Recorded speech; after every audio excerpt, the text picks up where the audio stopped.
News 18 India।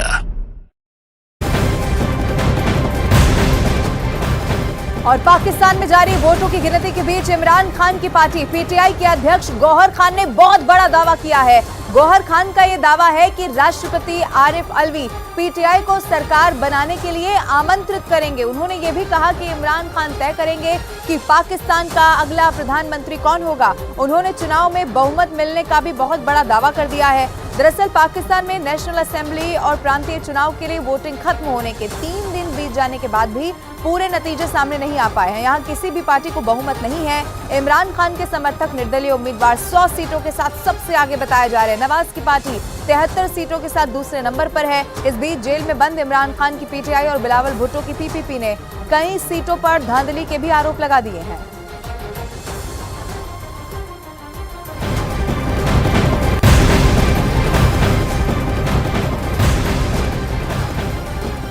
दरअसल पाकिस्तान की national assembly में कुल 336 सीटें हैं। इनमें से 265 सीटों पर चुनाव हुए।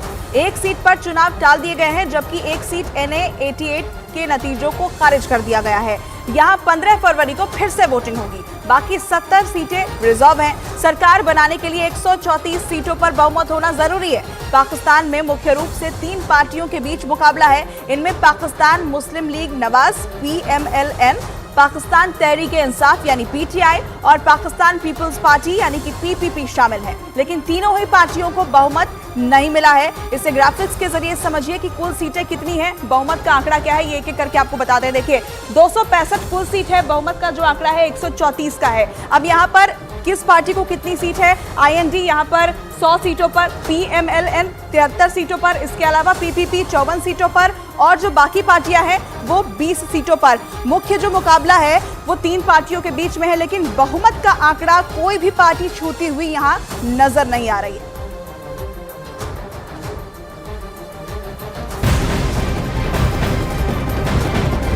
और इसी से जुड़ी हुई एक और ब्रेकिंग न्यूज ये है, पाकिस्तान में आम चुनाव में किसी एक पार्टी को बहुमत ना मिलने के बाद वहां के आर्मी चीफ असीम मुनीर का बहुत बड़ा बयान सामने आया। उन्होंने कहा कि देश को अराजकता और विभाजन की राजनीति से आगे बढ़ाने के लिए एक स्थिर सरकार की जरूरत है। एक ऐसी सरकार जो पाकिस्तान की विविधता और बहुलवाद के साथ साथ लोकतांत्रिक ताकतों का प्रतिनिधित्व कर सके।